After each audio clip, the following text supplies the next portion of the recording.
নমস্কাৰ। কবিতাৰ শিৰোনাম মই নেপালৰ পৰা কৈছোঁ। মই নেপালৰ পৰা কৈছোঁ, আহিবচোন ইয়ালৈ এবাৰ। ইয়াৰ গিৰিশিখৰত চলি আছে সৌন্দৰ্যৰ বেহাৰ। ভিছা পাছপোৰ্ট একো নালাগে, কাকৰ ভিতাত হৃদয়ৰ দুৱাৰ মেলি ৰৈ আছে দীঘল দীঘল বাছ। কলৈ যাব, কি চাব, কি খাব? পাহাৰৰ একা বেকা বাট, বিমল সৌন্দৰ্য পান কৰি আপুনিও পাৰিব হৃদয় কৰিব সাত। ময়ো বুকুত গুজি থৈছিলোঁ এটা সোণাৰু সপোন। এদিন জিম কৰবেটৰ কবৰত ফুলা সেই সপোনৰ দেশলৈ যাম। সেউজীয়া সৌন্দৰ্যবোৰ কোটি কোটি খাম।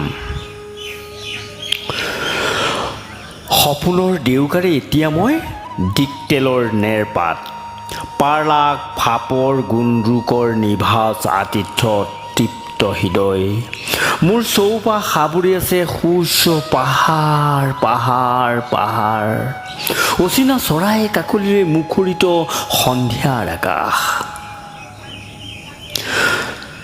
তৰাবোৰ নামি আহে পাহাৰৰ বুকুলৈ, আলফুল মূৰে মূৰে গোটেই ৰাতি পাহাৰবোৰে তৰাবোৰ লালন কৰে বুকুত। এই যে সেউজীয়া পাহাৰবোৰ দেখিছে, এইবোৰ আচলতে পাহাৰ নহয়, এইবোৰ জীৱন। কোদৌ মাকৈ ঘেঁহুৰে ভৰা আত্মনিৰ্ভৰ জীৱন। এদিন অতি কম দিনৰ ভিতৰতে ময়ো একাত্ম হৈ পৰিলোঁ ইয়াৰ জীৱনৰ সতে। আহিবচোন আপুনিও ইয়ালৈ এবাৰ। দিকতেলতো আছে উপাসনাৰ প্ৰাচীন হেলেচি মন্দিৰ, প্ৰকৃতিয়ে সৃষ্টি কৰা বিমল বিস্ময়। গুহাৰ ভিতৰত ৰৈ আছে শিৱ, আপুনি আহিলে দিব আশীৰ্বাদ। পোখৰালৈ বহু যোজন বাট, তাতো আছে সৌন্দৰ্যৰ বেপেৰুৱা হাত। কাঠমাণ্ডুৰ কথা নকলোৱে আক, অভিজাত প্ৰেমেৰে গঢ়ি থৈছে ফুলাম তাজ। কলৈ যাব, কি চাব, কি খাব? পশুপতি মন্দিৰলৈ যাব নে স্বয়ম্ভূৰ মন্দিৰলৈ যাব, নে পোখৰাৰ ফেৱাতাল চাব? ডেভিড ফল্টৰ মনোৰম প্ৰাকৃতিক দৃশ্য কিন্তু কোনেও চাবলৈ নাপাহৰিব, কোনেও চাবলৈ নাপাহৰিব। জংচুক ইলিংগুম্বাৰো আছে বিশেষ সৌন্দৰ্য। অভিজাত প্ৰেমেৰে গঢ়া পোখৰাতে আছে পুৰণা বজাৰ।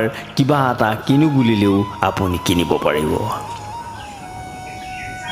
গুপ্তেশ্বৰ মহাদেৱ টেম্পল, শ্ৰী গাৰ্ডেন, চৰণকোট, ছয়লিং, পোখৰা শান্তিস্তূপৰ কথা নকলোৱে আক।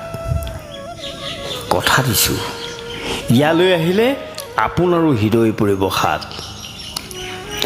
আহিবচোন, ভিছা পাছপোৰ্ট একো নালাগে, কাকৰ ভিতাত হৃদয়ৰ দুৱাৰ মেলি ৰৈ আছে দীঘল দীঘল বাছ। কলৈ যাব, কি চাব, কি খাব?